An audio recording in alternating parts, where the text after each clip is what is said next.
Hello everyone, अस्सलाम वालेकुम and welcome back to my channel. Welcome back to another vlog.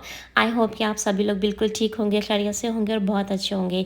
तो जनाब, आज के व्लॉग में मैं आप लोगों के साथ एक बहुत इंपॉर्टेंट बात शेयर करने जा रही हूँ और काफ़ी सारे लोग जो हैं वो नोट कर रहे होंगे कि जो व्लॉग्स हैं मेरे वो टाइम पर नहीं आ रहे, काफ़ी डिले हो रहे हैं। तो उसकी एक वजह तो ये थी कि ट्राइपॉड जो है मेरा ब्रेक हो गया था, लेकिन मेरी बर्थडे पे अयान ने मुझे गिफ्ट कर भी दिया, लेकिन उसके बावजूद भी जो व्लॉग है वो टाइम पर पोस्ट नहीं हो पा रहे। तो आज मैं इसकी जो असल जो रियल रीज़न है वो मैं शेयर कर रही हूँ। तो जनाब, मैं अब सिर्फ हाउस कीपर हाउस मेकर नहीं हूँ, अल्हम्दुलिल्लाह। मैं टीचर हूँ और मैंने टीचिंग करियर अपना स्टार्ट कर दिया है। इससे पहले भी मैं टीचर थी। जब कोविड हुआ था, कोविड से पहले I already have experience for almost 3 years as a support teacher.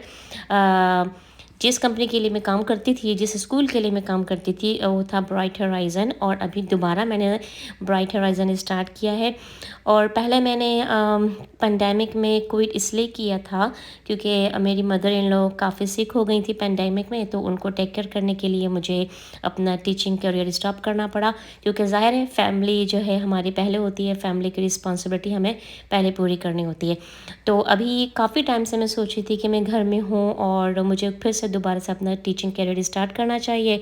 तो वैसे तो मेरी जितनी भी क्वालिफ़िकेशन है वो पाकिस्तान कराची से है। स्कूलिंग और 2 years कॉलेज के मैंने वहीं से कंप्लीट किए हैं।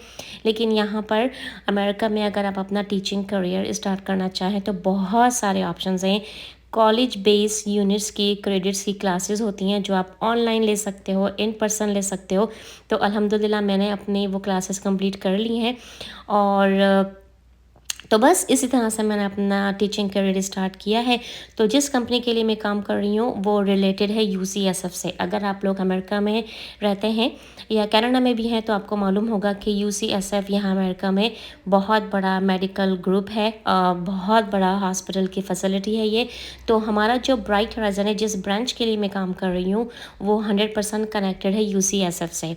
तो आप ये कह लें कि एक तरह से I am also a part of the UCSF. तो यूसीएसएफ में स्टूडेंट्स भी हैं, डॉक्टर्स भी हैं, नर्सेज भी हैं, और जो हमारे रिसर्चर्स होते हैं, जो मेडिसिन पर रिसर्च करते हैं, जो मेडिकल को लेकर रिसर्च करते हैं, दे ऑल कनेक्टेड। तो मैं बहुत ज़्यादा प्राउड फील कर रही हूँ, बहुत ज़्यादा मुझे अच्छा लग रहा है कि मैं आप लोग के साथ ये सारी बातें शेयर कर रही हूँ कि अल्हम्दुलिल्लाह मैंने अपना टीचिंग करियर दोबारा से स्टार्ट कर दिया है। तो हो सकता है मेरा ये व्लॉग देख के बहुत सारे लोगों को मोटिवेशन मिलेगी, इंस्पिरेशन मिलेगी कि वो भी चाहेंगे तो अपने लिए बहुत सारी चीज़ें हैं उसके दरवाज़े खोल सकते हैं, सोच सकते हैं।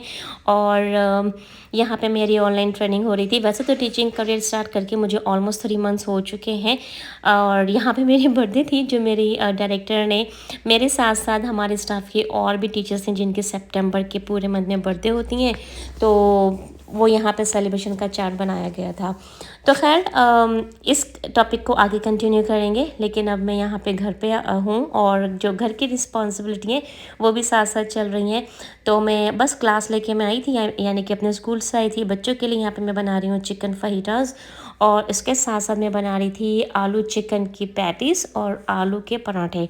अच्छा, तो फाहिटास की रेसिपी इंशाल्लाह फिर कभी मैं आप लोग के साथ शेयर करूँगी, क्योंकि बहुत जल्दी जल्दी मैं बनाई थी तो मैंने रिकॉर्ड नहीं की। तो यहाँ पे मैं आलू की फिलिंग बनाऊँगी और उसको ना हम 2 तरह से यूज़ कर सकेंगे। तो मैंने आलूओं को बॉईल कर लिया था। अच्छा, बहुत सारे लोगों की कंप्लेन ये होती है कि आलू जो है ना बॉईल होने के बाद सॉगी हो जाते हैं, पानी सा आ जाता है और मॉइस्चर आ जाता है। तो आप उसको आलूओं को उबालें और गरम में ही उसका ना, इतना गरम कि जितना आप डील कर सकें, हाथ लगा के टच कर सकें, स्किन रिमूव करें। और ना बजाय हाथों के मैश करने के आप उसको पहले कट कर लें नाइफ़ की हेल्प से।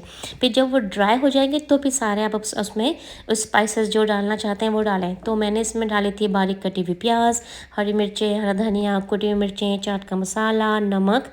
और फिर मैंने चिकन को बॉईल करके साइड में रखा था। चिकन को श्रेड कर दें और फिर इसमें सबको मिक्स कर लें। आई मीन चिकन मसाले सब आलू में मिक्स कर लें और आप इसकी पैटीज़ बना के रख लें। अच्छा, चिकन ऐड करने से पहले ना, जो बॉयल चिकन मैंने ऐड की थी, उसको ऐड करने से पहले मैंने आलू की फिलिंग सेपरेट कर ली थी, क्योंकि मुझे इसी फिलिंग से आलू के पराठे बनाने थे। आप इन चिकन के कबाब्स को आराम से फ्रीज़ कर सकते हैं, कोई मॉइस्चर नहीं आएगा, कोई इसमें पानी की नमी है नहीं आएगी, आप आराम से इसको फ्रीज़ कर सकते हैं। और तो मैंने इसके कबाब्स बना के फ्रीज़ कर दिए थे और अब यहाँ पे मैं बना रही थी आलू के पराठे। अच्छा, आलू के पराठे जब भी मैं बनाती हूँ ना, तो मैं 2 छोटे-छोटे से पेड़े लेती हूँ, उनको हल्का सा पहले बेल लेती हूँ, फिर उसके बाद जो हमने फिलिंग बनाई थी वो मैं ऐड कर देती हूँ। मेरी मदर इन लॉ बनाते थे आलू का पराठा बहुत मज़े का, और उनका जो एक स्पेशल तरीका था वो ये था, वो एक ही पेड़ा लेती थी, उसको बड़ा सा बेल के उसमें ना फिर आलू की फिलिंग्स डालती थी और इतना मज़े का बनता था। तो वो इतनी एक्सपर्ट थी कि वो एक ही पेड़े से पूरा इतने मज़ेदार सा आलू का पराठा बनाती थी। तो मैं भी कभी ना किसी दिन ट्राई करूँगी और फिर उसका जो पूरा मेथड है वो भी आप लोग के साथ शेयर करूँगी। तो आलू का पराठा बनाया, साथ में मैंने बनाया था हरी मिर्चों का रायता। और जब भी आलू के पराठे बनते हैं ना, काउंटर इतना मैसी हो जाता है, हर चीज़ को आपको ना वॉश करके रखना पड़ता है। तो ख़ैर आलू का पराठा अगर आप 2 बड़े से बनाएँगे ना, तो उसका जो असल जो ये कह लें कि जो पराठे खाने का मज़ा है ना, तभी आता है, क्योंकि आप उसको आराम से 2 हिस्सों में ना डिवाइड कर सकते हैं। तो बहुत मज़े का लगता है, बहुत क्रिस्पी भी बनता है। तो ख़ैर जनाब, अब यहाँ पे था वीकेंड और ये था संडे। तो फिर हमने आज पूरा प्लान किया हुआ था कि जो ब्रेकफ़ास्ट करना है ना, वो बाहर जाके करना है। तो हम लोग आए थे आई हॉप, क्योंकि ज़ाहिर वीकेंड होता है, बच्चे भी ऑफ थे। तो थोड़ी-सी हम लोगों ने पहले नींद पूरी की, आराम से सो के उठे और मैंने भी रिलैक्स किया, क्योंकि घर में मुझे बिल्कुल भी नाश्ता आज नहीं बनाना था। सिर्फ़ मैंने सिंपल सी कड़क चाय बनाई थी, चाय पी, जल्दी से तैयार हुए और हम आ गए थे यहाँ पे आई हॉप। अच्छा, अब यहाँ पे ये रेस्टोरेंट तो बहुत अच्छा है, लेकिन प्रॉब्लम ये होती है कि वही बात है कि हलाल ऑप्शंस बहुत कम होते हैं। तो या तो आप श्रिम्प पिक करें, या तो फिर आप फ़िश पिक करें, या तो फिर आप सिर्फ वेजिटेरियंस ऑप्शन की तरफ जाएँ। तो सुबह-सुबह मेरा वैसे भी मूड नहीं था कि मैं कोई मीट वगैरह को एंजॉय करूँ। वरना तो ये है कि सैमन का ऑप्शन मुझे काफ़ी पसंद आता है, लेकिन ज़ाहिर है ब्रेकफ़ास्ट के लिए आए थे, तो फिर हम लोगों ने सिर्फ एग्स वगैरह और जो वेजिटेबल्स का ऑप्शन था वही हमने पिक किया। और यहाँ का ना, वैसे अगर आप सिर्फ नाश्ता एंजॉय करने जाए ना, तो बहुत अच्छा होता है। स्मूदीज़ होती हैं, मिल्क शेक्स होते हैं, डिफरेंट टाइप की हॉट कॉफ़ीज़ होती हैं, कोल्ड कॉफ़ीज़ भी होती हैं। तो खैर मेन्यू तो इनका काफ़ी लंबा चौड़ा है, लेकिन हमारा मेन्यू सेट ही होता है, वही बेसिक जो चीज़ वेजी ऑमलेट होता है। तो हम लोगों ने वो ऑर्डर किया था। साथ में थे जनाब हैश ब्राउन्स, वॉफ़ल्स होते हैं, पैनकेक्स होते हैं, उसमें भी ओरियोज़ वगैरह की, इस तरह की ना बहुत सारे ना आप उसमें एडिशंस कर सकते हैं, वेरिएशंस करवा सकते हैं आप उनसे कह के।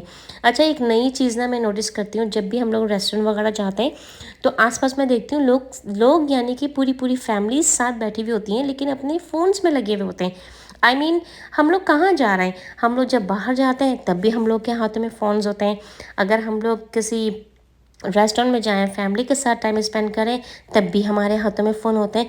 तो मैंने तो अपनी फैमिली का पूरा एक रूल बनाया हुआ है कि जब हम सब साथ बैठे होंगे, रेस्टोरेंट में जाएँगे या कहीं आउटिंग पे जाएँगे, तो जो फ़ोन जो है ना, वो कोई भी यूज़ नहीं करेगा। आप लोग भी कभी नोटिस कीजिएगा, जब भी अगर ऐसा इत्तेफ़ाक हो, बाहर जाएँ डिनर पे, लंच पे या कहीं भी, तो नोटिस कीजिएगा फैमिली साथ होते हुए भी साथ नहीं होती। बड़ी अजीब-सी बात है ना ये। तो जिस तरह के फ़ोन के बहुत सारे हमारे पास अच्छाइयाँ हैं, बहुत अच्छे-अच्छे ऑप्शंस हैं। इसमें सबसे बड़ा जो एक ड्रॉबैक है ना, वो यही है कि बस सबके हाथों में फ़ोन होते हैं। हाँ, हमारे बराबर में कौन बैठा हुआ है, हमें यही मालूम नहीं होता। ख़ैर, फ़ोन की बुराइयाँ तो बहुत हो गई हैं।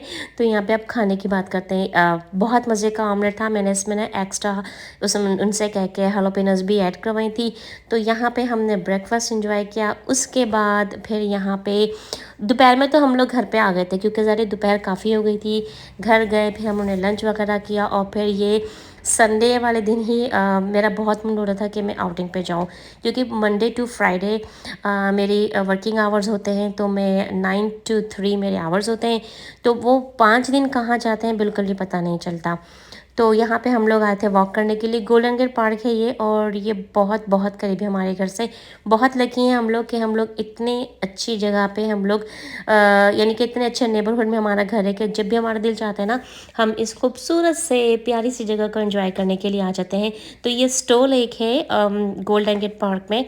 और यहाँ पे एक आने की वजह ये भी थी कि मेरे पास ना घर में थोड़ी-सी ब्रेड रखी हुई थी, जो थोड़ी-सी ना मुझे फ्रेश नहीं लग रही थी। तो जब भी मेरे पास कोई राइस हो या कोई ब्रेड हो या ऐसी कोई चीज़ हो जो हम बर्ड्स वगैरह को फ़ीड कर सकें, डक्स वगैरह को खिला सकें, तो हम यहाँ पे आ जाते हैं। तो बस यही था मेरा आज का व्लॉग, और आप लोगों के साथ में ना ये बात शेयर करना चाह रही थी कि दुनिया में बहुत सारे लोग आते हैं और अपनी लाइफ को बहुत अच्छे से एंजॉय करके चले जाते हैं, क्योंकि जो दुनिया में आया है उसे जाना तो है। किसी की लाइफ में बहुत सारे उतार चढ़ाव होते हैं, किसी की लाइफ में बहुत सारी आजमाइशें होती हैं, किसी की लाइफ में बहुत सारी आसानियाँ होती हैं, लेकिन दुनिया में वही लोग याद रह जाते हैं जो किसी के काम आते हैं, अपने अच्छे अखलाक की वजह से, अपने अच्छे अमाल की वजह से, और या तो फिर इस वजह से कि वो दूसरों के कितने काम आते हैं। तो घर के जो हमारे काम हैं, ख़ासकर हम ख़वातीन के काम, वो कभी ख़त्म नहीं होंगे। और घर के कामों को हम जितना डिले करेंगे, जितना स्ट्रेच करेंगे, वो काम हमारे उतने डिले होते जाएंगे, उतने ही स्ट्रेच होते जाएंगे। तो मैं आप लोगों से यही कहूँगी, अगर आप लोगों को ऐसा लगता है कि आपके पास थोड़ा सा भी टाइम है, तो आप अपने उस टाइम को वैल्यूएबल बनाएं, अपने उस काम को वैल्यू दें, और कुछ ऐसी चीज़ करें जिसे करने के लिए आपको अच्छा लगता है, जिसे करके आप इंजॉय करते हैं। मैंने 2016 से 2020 तक टीचिंग की थी, और मुझे वो टाइम इतना अच्छा लगता था, मुझे बहुत अच्छा लगता था कि मेरी लाइफ भी बिज़ी थी, फैमिली को भी मैं टाइम दे रही थी, बच्चों को भी टेक केयर कर रही थी, और सेम टाइम मैं दूसरों को भी हेल्प आउट कर रही थी। क्योंकि टीचिंग एक ऐसा प्रोफेशन है, मुझे लगता है कि हम अपने फ्यूचर को संवारते हैं, हम अपने फ्यूचर को निखारते हैं। और ऐसा कौन होगा जो अपने टीचर्स को कभी भूल जाए। मैं तो अब आज तक अपने टीचर्स को कभी नहीं भूली। तो मेरी लाइफ में एक चीज़ मिसिंग थी, तो मुझे लगता था कि मुझे दोबारा से इस फील्ड में जाना चाहिए और अपनी लाइफ को दोबारा से एक ट्रैक पर रखना चाहिए कि घर की ज़िम्मेदारी के साथ साथ मुझे वो चीज़ करनी चाहिए जिसे करके मुझे भी खुशी होती है। हाँ, लेकिन हमारी फ़र्स्ट प्रायोरिटी यही है कि पहले आप अपना खुद का ख़्याल रखें, फैमिली का ख़्याल रखें, अपने प्यारों का ख़्याल रखें।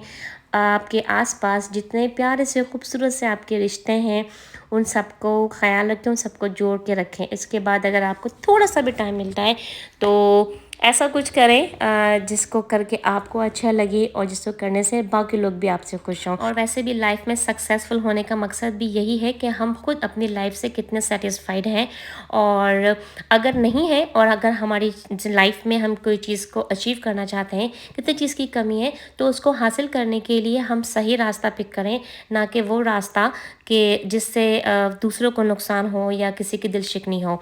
और हमसे रिलेटेड जो लोग हैं, जैसे हमारी फैमिली, रिलेटिव्स, हमारे फ्रेंड, हमारे किसी भी चीज़ से, किसी भी एक्ट से उनको कोई दुख ना पहुँचे। तो गाइस, ये था आज का व्लॉग। आई होप कि आपने इस वीडियो को एंजॉय किया होगा, और कोशिश करूँगी कि अब जो व्लॉग्स हैं वो बिल्कुल टाइम पे मैं अपलोड करूँ।